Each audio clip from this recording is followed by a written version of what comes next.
नीतीश कुमार, चंद्रबाबू नायडू और एकनाथ शिंदे क्या वाकई नरेंद्र मोदी जी की कुंडली खराब करने वाले हैं?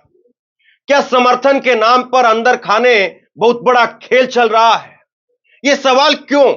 यह सवाल इसलिए क्योंकि जिस तरीके से वक्फ बोर्ड बिल को लेकर के सरकार ने अपना रुख स्पष्ट किया और उसके बाद सहयोगियों ने तो अपना जैसे तैसे करके जवाब सामने रख दिया, लेकिन अब वक्फ बोर्ड बिल तो वापसी ले लिया गया, लेकिन इसके बाद में जो प्रतिक्रियाएं निकल करके सामने आ रहे हैं और उसके साथ साथ जो फैसले निकल करके सामने आ रहे हैं, वो अपने आप में बताते हैं कि देखिए साहब, स्थिति अच्छी नहीं है।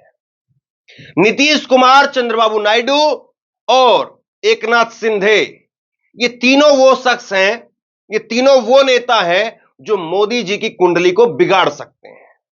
और अब इन नेताओं के दूसरे नेताओं की तरफ से नीतीश कुमार ने डायरेक्टली कुछ नहीं कहा है, चंद्रबाबू नायडू ने भी अभी डायरेक्टली कुछ नहीं कहा है और एकनाथ शिंदे ने भी डायरेक्टली कुछ नहीं कहा है, लेकिन इन तीनों नेताओं के जो सेकंड लाइन या बाकी के इनके जो नेता हैं, उनकी तरफ से दो बड़े फैसले निकल करके सामने आए, खास तौर पर नीतीश कुमार और एकनाथ शिंदे। और नीतीश और एकनाथ शिंदे के ये दोनों फैसले बीजेपी हजम कैसे करेगी, पचाएगी कैसे, ये बड़ा सवाल है। और बीजेपी अगर ये फैसले हजम नहीं कर पाई, पचा नहीं पाई, तो दूसरा रास्ता भी नहीं है भैया, हजम करना पड़ेगा, चाहे अब कैसे भी करिए, लेकिन वो आपको अब नीचे ले जाना पड़ेगा, आप उगल नहीं सकते हैं। क्या हुआ है मैं आपको बताता हूं। पहले ये एबीपी न्यूज की खबर देखिए, फिर सिलसिलेवार तरीके से इस पर परत दर परत बात करेंगे। चकरघिन्नी जैसा हुआ एनडीए का हाल। चकरघिन्नी, अब एबीपी न्यूज भी चकरघिन्नी शब्द इस्तेमाल कर रहा है, मैं क्या करूं। चकरघिन्नी जैसा हुआ एनडीए का हाल, अब चुनावी राज्य में पार्टनर का कदम कर देगा बेहाल। अब देखिए, वो कहते हैं ना कि करेला वो भी नीम चढ़ा हुआ। एक तो बीजेपी की, मोदी जी की वैसे ही हालत खराब है, और आजकल ये भी चकरघिन्नी बना रहे हैं। ये चैनल जो लगातार चाटुकारिता में वाह वाह वाह वाह वाह वाह करते थे, वही अब चकरघिन्नी बना रहे हैं। ये कह रहे हैं कि चकरघिन्नी जैसा एनडीए का हाल हो गया, अब चुनावी राज्य में पार्टनर का कदम बेहाल कर देगा। शिवसेना एकनाथ शिंदे से पहले के बीजेपी के दो अलग अलग घटकों ने उनकी टेंशन बढ़ाई हुई थी। अब ऐसे दो दल, टीडीपी और लोजपा, रामविलास पासवान, वो भी जो है वो पहले टेंशन बढ़ाए हुए थे, अब एकनाथ शिंदे इसमें जुड़ गए हैं। क्या कहा एबीपी न्यूज ने, जरा देखिए। एबीपी न्यूज ने अपनी इस खबर में बताया है, बाकायदा ये फोटो भी साथ में है। संदीपन राव बुमरे नाम है इनका, संदीपन राव बुमरे। वो बोले कि वक्फ बोर्ड संशोधन बिल आम सहमति से आए, मुसलमानों को भी चर्चा में शामिल किया जाए, उनकी भी सहमति लिया जाए। दो तीन बातें यहां पर ध्यान देने वाली है। पहली बात तो यह है कि एकनाथ शिंदे की पार्टी अपने आप में हिंदुत्व का झंडा बरदार होने की बात करती है, क्योंकि शिवसेना का मूल जो है वो हिंदुत्व का झंडा बरदार करने वाला रहा है। तो ऐसे में अब शिवसेना उद्धव ठाकरे से आपने छीन करके आपने दे दी एकनाथ शिंदे को मुख्यमंत्री बना दिया। और यहां पर संदीपन राव बुमरे कह रहे हैं, भगवा झंडा गले में डाल करके, कलावा हाथ पर बंधा हुआ है और माथे पर तिलक लगा हुआ है, और ये कह रहे हैं कि साहब, ये जो वक्फ बोर्ड संशोधन बिल आप लेकर के आए हैं, ये आम सहमति होनी चाहिए इसमें। सबसे बड़ी बात यह है कि जो अपने आप में सर्वे सर्वा बनते थे, या वो लोग जो कहते थे कि भाई नहीं, कोई जरूरत नहीं है, मुसलमान को आप कैबिनेट में मत रखो, आप कहीं पर टिकट मत दो, ये वाले जो लाइन लेने वाले हैं, वही कह रहे हैं कि भैया मुसलमानों को भी रखना पड़ेगा। और सोचिए, औरंगजेब बता रहे थे अमित शाह जी जाकर के उद्धव ठाकरे को औरंगजेब बता रहे थे, यानी मुसलमान टारगेट पर थे कहीं ना कहीं राजनीतिक तौर पर। और अब वही उलटफेर होता हुआ यहां पर नजर आ रहा है, और एकनाथ शिंदे की पार्टी की तरफ से यहां पर झंडा बुलंद किया गया कि मुसलमानों की बात सुननी पड़ेगी। चलिए दूसरी खबर पर, बिहार की दूसरी खबर देखिए आप। आज तक की खबर है, लेटेस्ट खबर आपको बता रहा हूं। नीतीश सरकार वक्फ की जमीन पर बनाएगी 21 नए मदरसे। पहली बात तो 21 शब्द ही जो है वही चुभ जाएगा कुछ लोगों को कि 21 शब्द जो है वो क्यों कर रहे हैं। और दूसरा, मदरसे नए बनाए जा रहे हैं। यहां तो मुहिम चलाए हुए हैं अंधभक्त बेचारे कि मदरसों को बंद करो, मदरसों की फंडिंग की जांच करो, मदरसे कौन चला रहा है, मदरसे कहां से चल रहे हैं, मदरसे बंद होने चाहिए, बैन होने चाहिए। लेकिन यहां पर क्या हो रहा है? नीतीश बाबू कह रहे हैं कि हम 21 नए मदरसे बना रहे हैं। जेडीयू के सीनियर लीडर और बिहार सरकार में मंत्री जमा खान, सुन लीजिए साहब, कोई छोटभैया नेता नहीं है, इसीलिए मैंने कहा था डायरेक्ट नीतीश ने नहीं बोला है, लेकिन उनके नेताओं के मुंह से बुलवाया जा रहा है और फैसला लिया जा रहा है। जमा खान ने कहा कि अल्पसंख्यक समाज की राजनीति करने वाले लोग सिर्फ वोट बैंक की राजनीति करते हैं। आज नीतीश कुमार के नेतृत्व में हर समाज का विकास हुआ है और आगे भी होता रहेगा। कैसे होगा, आगे सुनिए। बिहार की नीतीश कुमार की सरकार ने वक्फ की जमीन पर 21 नए मदरसे बनाने का ऐलान किया है। जेडीयू के सीनियर लीडर और बिहार सरकार में अल्पसंख्यक कल्याण मंत्री जमा खान ने कहा कि अल्पसंख्यक समाज की राजनीति करने वाले लोग सिर्फ वोट बैंक की राजनीति करते रहे हैं। आज नीतीश के नेतृत्व में हर समाज का विकास हो रहा है, आगे भी होता रहेगा। उन्होंने कहा कि नए मदरसे में लोगों की शिक्षा बेहतर होगी और नए सिरे से शिक्षकों की नियुक्ति होगी। गजब बात। पहली बात तो यह कि मदरसे ही नए बनाए जा रहे हैं, अंधभक्त तो बेचारे उसी में ही जो है लाल पीले हो जाएंगे कि नए मदरसे क्यों बना रहे हो। और उसके साथ साथ नए मदरसे बनाने के साथ साथ उनमें शिक्षकों की नियुक्ति भी होगी, यानी उनको पैसा भी देना पड़ेगा, तनख्वाह भी देनी पड़ेगी। अंधभक्त बेचारे सिर्फ फ्री के अंदर 2-2 रुपए में ट्रोल कर रहे हैं, गालियां दे रहे हैं, बस अब उनके जिम्मे वो काम रह गया और नीतीश कुमार वहां पर मुसलमानों के लिए दरवाजे खोल रहे हैं। बात सिर्फ इतनी भर नहीं है, बात सिर्फ इतनी भर नहीं है कि ये दो पार्टियां ही टेंशन बढ़ा रही हैं।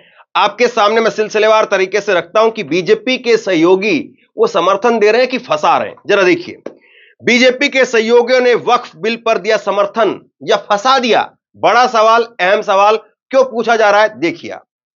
टीडीपी ने लोकसभा में दिया समर्थन, टीडीपी सांसद ने ही बिल को जेपीसी में भेजने पर जोर दिया।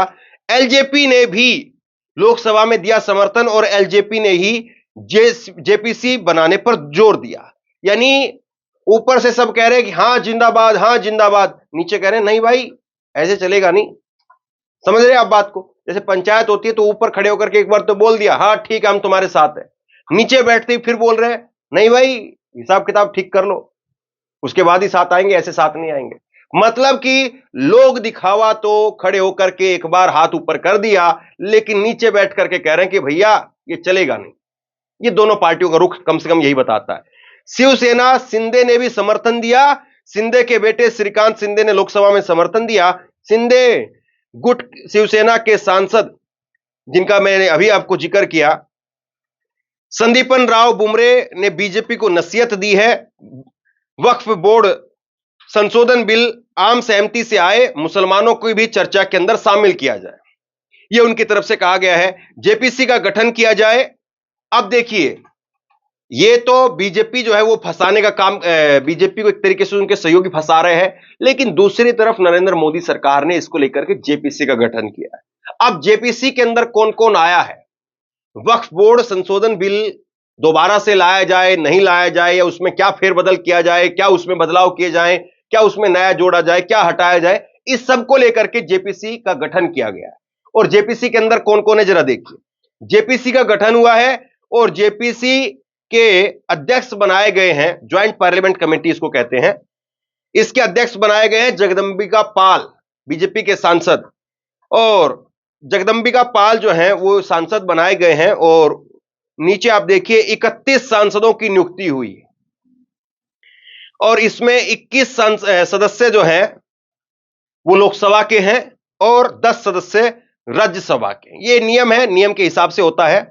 अब देखिए इसके अंदर कौन कौन शामिल किया गया जेपीसी के सदस्य। लोकसभा के अंदर जेपीसी के ये सदस्य शामिल किए गए। जगदंबिका पाल खुद बीजेपी से है, फिर उसके बाद निशिकांत दुबे बीजेपी, तेजस्वी सूर्या वो भी बीजेपी से है, अक्सर मुसलमानों को लेकर के उटपटांग बयान आते हैं इनके भी। फिर उसके बाद अपराजिता सारंगी बीजेपी से है, महिला है, ये प्रवक्ता भी अच्छा बोलती हैं। फिर उसके बाद है संजय जायसवाल, ये बिहार के अध्यक्ष हैं। दिलीप सैकिया ये भी बीजेपी से हैं। अभिजीत गंगोपाध्याय ये हाईकोर्ट के जज हैं जो अपना इस्तीफा देकर के टिकट लेकर के बीजेपी में शामिल होकर के चुनाव लड़े थे, अब उन जज साहब को बनाया गया जेपीसी का सदस्य। ये कोलकाता हाईकोर्ट के जज थे अभिजीत गंगोपाध्याय। डीके अरुणा बीजेपी से है, गौरव गोगोई कांग्रेस के नेता है, इमरान मसूद कांग्रेस की तरफ से है, मोहम्मद जावेद ये भी कांग्रेस से है, और मौलाना मोहिबुल्लाह नदवी ये समाजवादी पार्टी से जोरदार तरीके से इन्होंने अपनी बात को संसद के अंदर भी रखा था। फिर इसके बाद में कल्याण बनर्जी टीएमसी से है, आपको याद होगा मोदी जी की एक्टिंग करने में, और वो खींच मेरी फोटो और चू की कित कित कित कित, वो कल्याण बनर्जी। फिर इसके बाद में ए राजा डीएमके से हैं, और लावू श्री कृष्णा टीडीपी, दिलेश्वर कामत जेडीयू, अरविंद सावंत शिवसेना उद्धव ठाकरे की पार्टी यूबीटी, और सुरेश गोपीनाथ एनसीपी से हैं, और नरेश गणपत ये शिवसेना से, अरुण भारती एलजेपी से, रामविलास पार्टी ये चिराग पासवान की पार्टी, और असदुद्दीन ओवैसी ये लोकसभा के 21 सांसद हैं। इसके बाद राज्यसभा के 10 सांसद, राज्यसभा के अंदर जो है वो 10 सांसद हैं। आप देखिए 10 सांसद कौन कौन है। ये बृजलाल, मेघा विश्राम कुलकर्णी, गुलाम अली, राधा मोहन दास अग्रवाल, सैयद नसीर हुसैन, और इनके बाद में है नदीम उल हक, विजय साई रेड्डी, मोहम्मद अब्दुल्ला, संजय सिंह और वीरेंद्र हेगड़े। ये 10 सांसद हैं जो कि राज्यसभा से है। अब किस पार्टी के कितने सांसद लिए गए हैं वो भी जरा देखिए। लोकसभा से एनडीए के अंदर 12 सांसद हैं जो लोकसभा से लिए गए हैं। इंडिया गठबंधन के 8 सांसद हैं, और एमआईएम एआईएम असदुद्दीन ओवैसी अकेले हैं। अब राज्यसभा इसमें बीजेपी के 8 है, अगर पार्टी वाइज अगर अलग अलग देखें तो बीजेपी के 8 हैं, कांग्रेस के 3 हैं, Samajwadi Party 1, TMC 1, DMK 1, TDP 1, JDU 1, Shiv Sena Uddhav Thackeray 1, NCP Sharad Pawar 1, Shiv Sena Shinde गुट 1, एलजेपी 1 और एआईएमआईएम 1। तो ये लेखा जोखा है। अभी देखिए सवाल ये है कि अभी भी ये जेपीसी एक तरफ बनेगी तो जेपीसी में पूरी तरीके से जो नाम है आपको दिखाई दे रहे हैं वो ऐसे नाम नहीं है कि मोदी सरकार को यहां पर आसानी से होगी और आसानी से जो केवल खाना पूर्ति करनी है, जेपीसी के नाम पर खाना पूर्ति करके और यहां से बात आगे निकल जाएगी, ऐसा नहीं दिखाई दे रहा। जो नाम इसमें लोकसभा की तरफ से और राज्यसभा की तरफ से जो सांसद गए हैं, ऐसा लग रहा है जोरदार तरीके से अपनी बात को रखेंगे। हां, आखिरी में यह होगा कि किसकी बात को कितना रखा गया है, और उसके बाद में आखिरी में जिस पार्टी के पास में ज्यादा सांसद होते हैं उस पार्टी की बात रखी भी जाती है। लेकिन इस बात को केवल आप ये मत आप मान करके चलिए कि जेपीसी में जिसके जितने सांसद है उसी की आखिरी जीत होगी। जेपीसी बनी है तो जेपीसी बन गई, इसका मतलब ये होगा कि अब जेपीसी के अंदर किसकी कितनी बात को माना जाता है, और जेपीसी की बात को अक्सर बाहर आकर के कहा नहीं जाता है। लेकिन जेपीसी पिछली बार जब बनी थी, आप याद करिए एक बार महुआ मोइत्रा, जेपीसी नहीं, वो महुआ मोइत्रा को लेकर के जांच जो है वो बैठी हुई थी, और उसमें महुआ मोइत्रा जो है बाहर आ गए, और महुआ मोइत्रा ने बाहर आकर के कमेंट किया था और उन्होंने निजी तौर पर अपने ऊपर एक हमला बताया। तो बहुत कुछ ऐसा है जो अभी सामने आना बाकी है, यानी खेल अभी जो है वो ये आप नहीं कह सकते कि खत्म हो गया, अभी भी चालू है। और इस बीच में नीतीश, एकनाथ शिंदे ये सब तो हैं ही साहब। नीतीश, एकनाथ शिंदे ये तो सरकार के लिए किरकिरी बन ही सकते हैं। अब ऐसे में देखिए नीतीश सरकार ने बीजेपी को फंसा दिया है। बीजेपी बिहार सरकार में अल्पसंख्यक कल्याण मंत्री जमा खान ने ऐलान कर दिया, जो मैंने आपको अभी बताया, वक्फ की जमीन पर बिहार सरकार बनवा रही है 21 नए मदरसे। अब ये खबर सुनकर के बीजेपी के कितने जो है वो उनको चैन पड़ेगा, ये बेचैनी होगी, आप लोग तय कर लीजिए। नए मदरसे में लोगों की शिक्षा बेहतर की जाएगी, नए सिरे से शिक्षकों की नियुक्ति होगी, और वक्फ बोर्ड पर जेडीयू के सांसद ललन सिंह ने समर्थन किया था। पेंच की बात ये देखिए आप, ललन सिंह जो है वो जेडीयू के सांसद ना केवल हैं बल्कि मंत्री भी हैं मोदी सरकार के अंदर, और उन्होंने समर्थन दिया। लेकिन यहां पर जमा खान कह रहे हैं हम वक्फ की जमीन पर मदरसे बनाने का काम करेंगे। यानी एक तरफ दिल्ली जाकर के आप कह रहे हैं जी हां जिंदाबाद, और दूसरी तरफ यहां आकर कह रहे हैं नहीं भाई करो, मुसलमानों के लिए काम करेंगे हम, क्योंकि मुसलमान अगर वोट नहीं देगा तो नीतीश की कुर्सी गई। तो ये कुल मिलाकर के जेडीयू के एमएलसी गुलाम गोश ने बिल का विरोध किया है, और बिल को लेकर के उन्होंने कहा है कि बिल लाकर बीजेपी मुसलमानों के खिलाफ काम कर रही है गुलाम घोष, जेडीयू के एमएलसी इस बात को कह रहे हैं। तो यानी कुल मिलाकर के अगर आप पूरी तस्वीर को समझें तो पूरी तस्वीर यही उभर करके आती है कि नीतीश कुमार, एकनाथ शिंदे और चंद्रबाबू नायडू ये जब चाहे तब नरेंद्र मोदी की कुंडली को बिगाड़ सकते हैं। ये जब चाहे मोदी जी के सारे अरमानों पर पानी फेर सकते हैं। एकनाथ शिंदे अगर खिसके तो 7 सांसद उनके साथ खिसक जाएंगे। एकनाथ शिंदे खिसके तो बीजेपी महाराष्ट्र के अंदर धड़ाम से नीचे आकर के गिर जाएगी, क्योंकि एकनाथ शिंदे के कंधों पर ही कुर्सी टिकी हुई है। एकनाथ शिंदे गए तो मतलब टाटा बाय बाय खत्म। तो यही कुल मिलाकर के स्थिति नजर आ रही है। अब सबसे बड़ा सवाल यह है कि बीजेपी इसमें क्या कोई डैमेज कंट्रोल प्लान उसके पास में है, या बीजेपी के पत्ते ही खत्म हो चुके हैं, अब बीजेपी खेल में करेगी क्या?